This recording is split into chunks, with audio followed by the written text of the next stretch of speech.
Hello mga mahal! So tonight, magluluto tayo ng meal prep natin dahil tayo ay naglo-lose weight. So, sa journey kong to, nakalose na ako ng 5 kg simula nung nag-meal prep ako.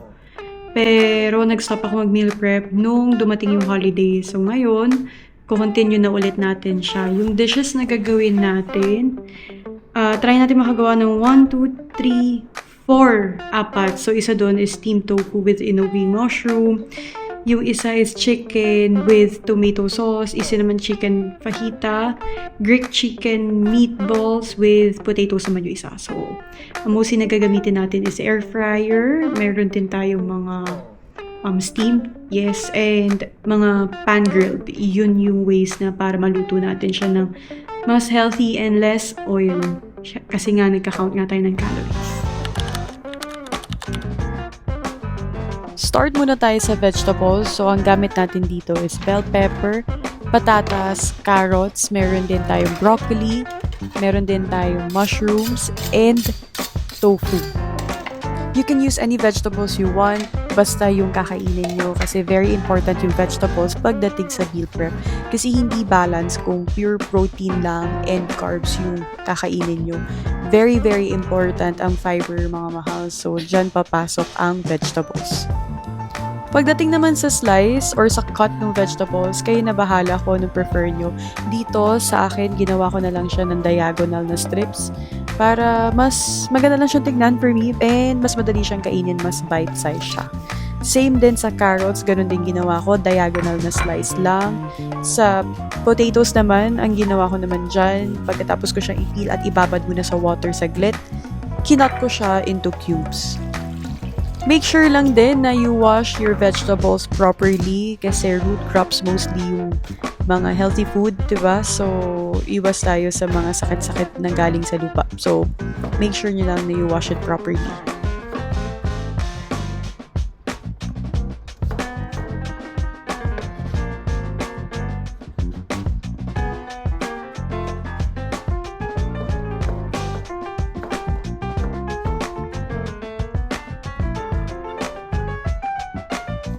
Then next natin na i-prepare itong onion. So yung half ginawa kong sliced and yung half naman minced siya. So yung minced gagamitin ko siya doon sa chicken meatballs. Then yung sliced naman gagamitin ko naman siya sa chicken and tomatoes. And then yung half no minced garlic and onion, nilagay ko siya doon sa sauce ng tofu.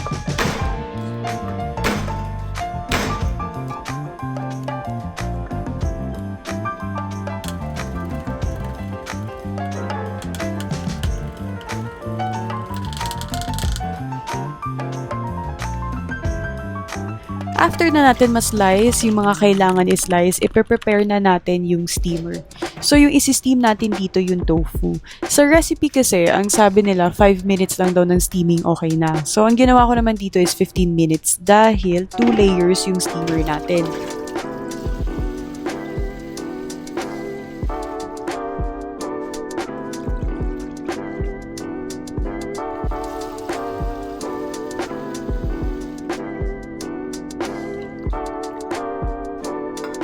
After natin ma-ready yung steamer, kukunin na natin yung tofu.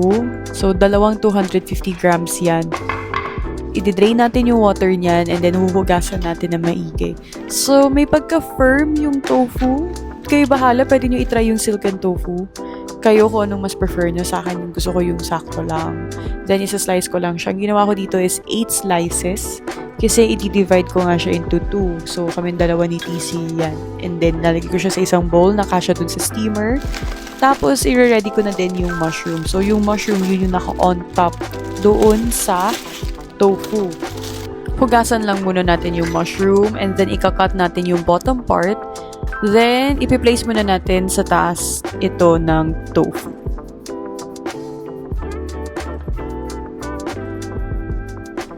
Then, i-ready na natin yung marinade natin. Oyster sauce, black tausi beans. So, pwede kayong kumuha yung turog na tausi.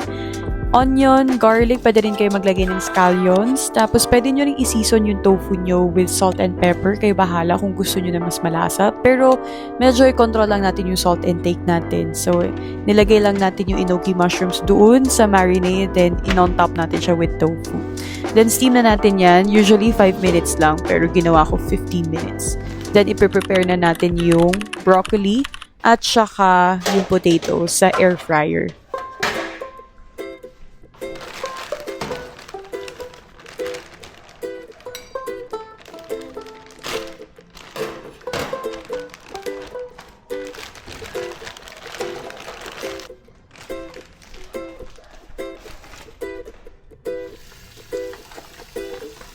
Sa broccoli, ang ginawa ko lang dyan, sinison ko lang siya with salt and pepper. Pwede rin kayo maglagay ng other seasonings kung ano yung mas prefer nyo na lasa. But for me, plain, pwede na yun. Basta salted siya, okay na. Pero hindi ganun kalasa, sakto-sakto lang.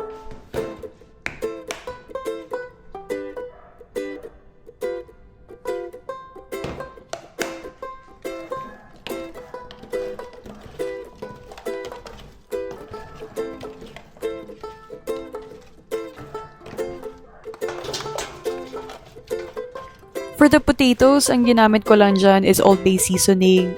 Yan lang kasi complete seasoning na yan. Tapos, in air fryer ko lang yung broccoli and potatoes for 10 minutes ng 200 degrees Celsius. Ganon.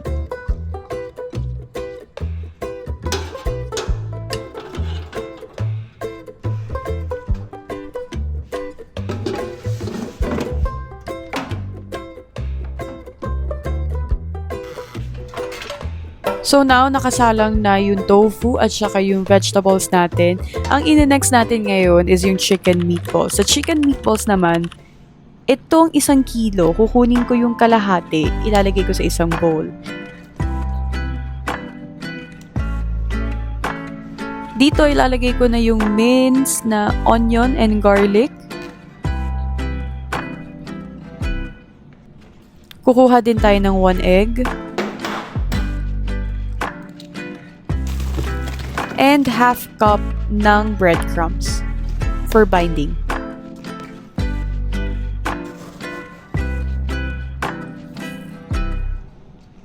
Salt and pepper. Medyo nasobrahan ako dyan, pero naging sakto lang din yung lasa niya. So, kinuha ko kasi yung excess. See?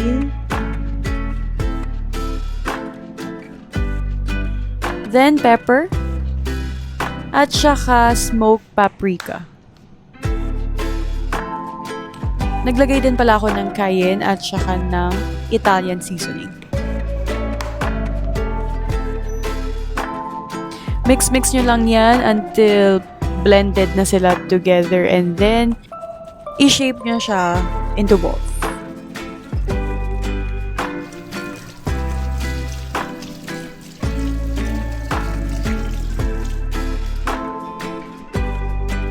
By the way, kung mag-air fryer kayo ng vegetables, pwede nyo i-timer ng 5 minutes para maiwasan na masunog or ma-overcook yung vegetables nyo.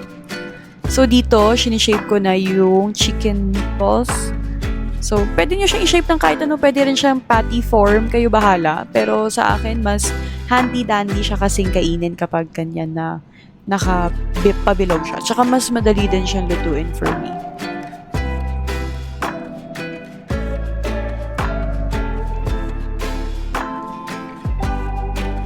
Usapang mantika naman tayo. Dahil nagka-count tayo ng calories, as much as possible, less oil yung gagamitin natin. Ang gamit namin na oil is coconut and olive oil lang. So, dito ginamit natin is olive oil as much as possible. Unti lang, kaya dapat ang gamit nyo is non-stick pan. So, check na natin yung stinim natin na tofu. Yung nasa taas, nilipat ko yun sa baba. So, isasalang na natin to. Again, mga mahal, konting oil lang dahil nagka-count tayo ng calories. Ang taas mag-contribute ng oil pagdating sa calorie counting, as in sobra. Kaya usually ng mga tao, ang ginagawa nila is spray, pero wala kasing available dito sa area namin.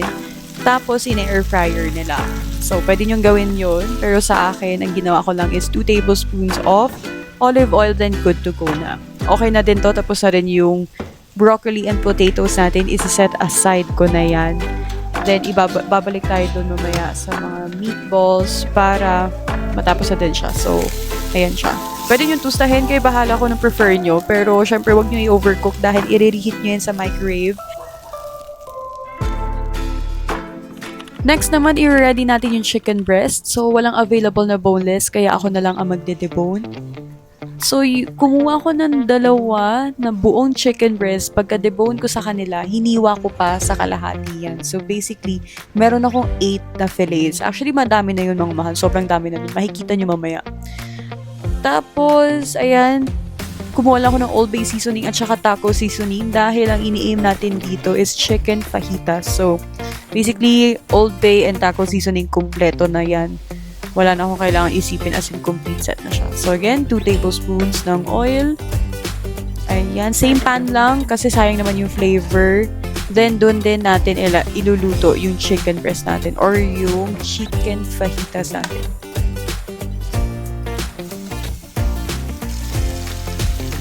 Mabilis lang maluto yan, so wag niyong iiwanan at i-control niyo yung fire kasi katulad sa akin, nag-darken yung taco seasoning. So, akala niyo sunog, pero hindi naman, malambot yung loob.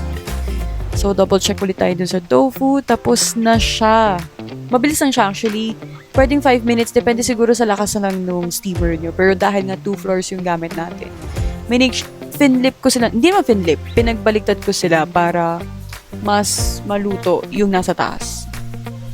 So, good to go na yan. Actually, pwede mo lang kainin na as is yan. Yan, tapos na yung chicken breast. Then, hinugasan ko yung pan kasi medyo nasunog yung seasoning doon. Ine-next natin yung vegetables. So, sa vegetables, ginawa ko lang 1 tablespoon of oil. Then, sinison ko lang siya with Old Bay seasoning. Then, good to go na siya, di ba? Ang ginawa ko dun sa carrots, half cook lang, yung bell pepper, malambot na. Para medyo may crisp pa din kapag kinakain mo, hindi siya yung malata. Then, 1 tablespoon ng oil, nilagay ko na yung half ng onion at saka yung natirang garlic. Saka natin ilalagay yung natirang chicken giniling.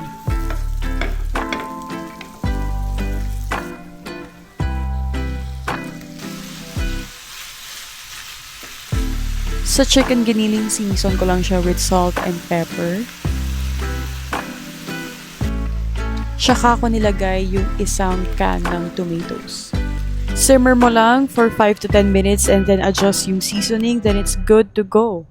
Then dito, sinaslice ko na yung chicken breast, yung chicken fajitas, para ma-portion na natin siya maya-maya.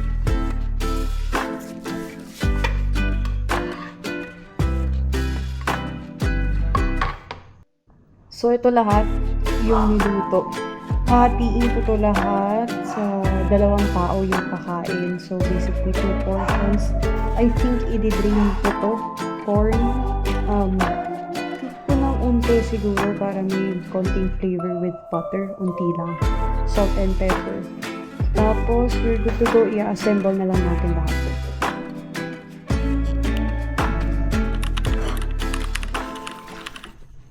Konting butter.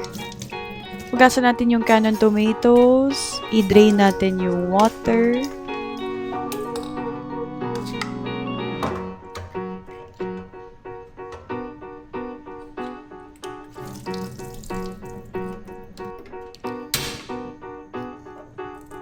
Then, lutuin lang natin to siguro mga 5 minutes. Adjust ng salt. That's it. Additional na carbs with fiber.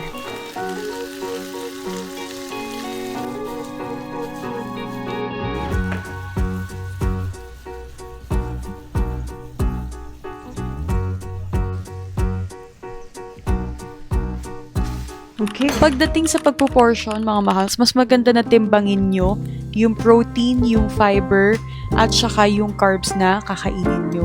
So, sa akin dito, estimate ko dito mga nasa 150 yung protein ko, and then mababa lang yung fiber kasi every now and then nagluluto kami ng mga gulay palagi. So, hindi ko kailangan i-worry kung kulang ba ako sa fiber o hindi. magdagdag kayo ng gulay nyo kasi yun yung pinaka-importante. And then, i-lessen natin yung carb intake. So, yung rice na nilalagay ko dito, ang ginagamit ko is brown rice. Tapos, half cup lang siya to 1/3 cup. Depende sa appetite ko that day. Pero, hindi ako nagwa 1 cup. Ang 1 cup kasi is 2 servings. Ang half cup kasi, yun yung 1 serving. Kung kaya nyo pang malesen yun, better. So, dito pinoportion ko na lang ng 4. So, tig-2 kami ni TC dyan. Sakto lang siya sa ilang days. So, pang lunch at saka pang evening namin yan. Ang importante is ma-hit nyo yung protein nyo at saka marami talagang fiber to keep you full sa buong araw. Promise ko sa inyo, if nag-follow kayo ng certain diet katulad nito na high protein, high fiber, low carb, ang laki ng effect talaga. Imagine niyo naka-lose ako ng 5 kg in a month. No exercise, just pure house chores. Ang laki nun. Para ako nag-workout nun. Ang laki din ng tulong ng diet. Actually, pag finokusan nyo talaga yung sustainable diet, ang laki ng impact. Promise ko sa inyo. So ngayon, simula nung finilm ko to, ang timpang ko dyan is nasa 68. And then, nung nag-meal prep lang ako ng 2 days, bumaba siya to 67. Ngayon, ika-4th day, bumaba na siya to 66. Imagine niyo yun, mga mahal. Imagine niyo yun. Very active yung lifestyle namin kasi lagi kami naglilinis. If gusto nyo maging healthy ngayong 2026, just move more and eat healthy food. Iwasan nyo na yung processed, iwasan nyo yung fried foods. Mag-meal prep kayo, lessen nyo na yung pagkain sa labas. Promise ko sa inyo, ang laki-laki ng improvement. Hindi ko naman to ginagawa para sa physique lang para maganda lang tignan. Ginagawa ko to kasi gusto kong mabuhay na matagal. Dahil yung ancestors natin, kumakain lang sila ng whole foods, walang process. Kaya ang tagal nila nabubuhay. Bakit hindi natin gawin yun? And imagine niyo mga mahals, walang gym before, walang mga buhat-buhat. Mainly, lakad, 'di ba? Walking, house chores, yung mga typical. Bakit hindi natin gawin yun? Diyan lang okay na. Imagine niyo 5 kg in a month. House chores lang, no gym. Pero then again, magkakaiba tayo ng goal. Pero kung gusto niyo mag-gym, if may time kayo for that, go kasi kami ni TC yung tipo ng tao na wala kaming panahon para pumunta sa gym. Pero kayang-kaya namin kumilos sa bahay. So, enough na yun for us. Tapos, yun, kayo bahala. Basta para sa amin, mag-i-eat kami ng healthy, ililesen namin yung sweets, hindi kami kakain ng midnight snacks, hindi rin kami mag-indulge sa mga fast foods or fried foods. Actually, ayaw na nga ng katawan namin yun simula nung nag-meal prep kami. So, again, if gusto nyo ng healthy 2026 or kung gusto nyo mas mapahaba pa yung lifespan nyo, eat healthy mga mahal, move more. That's it. Kung nakabot kayo sa point ng video na to, maraming salamat sa panonood. And again, don't forget to like, share, and subscribe mga mahals. Okay, ito yung tofu. This one will be served with eggs, tapos may rice. Lahat to with rice. Pero hindi muna ako naglagay ng rice para madali lang siya sa ref, hindi siya mabilis matapos. So, yan siya. Tapos na yung meal prep. So, sa aming dalawa ni easy to. Hati kaming dalawa. So, nakagawa tayo ng 4 meals for meal prep. Yan siya. And ayun yung brown rice na gamit namin. Harvesters yung gamit namin na brown rice. So, if naghahanap kayo ng brown rice, yan yung gamitin. May extra pa ako dito na chicken breast. So, lalagay ko na lang ito sa Tupperware. Pwede ko siya i-freeze para sa susunod, pwede namin siya magamit ulit.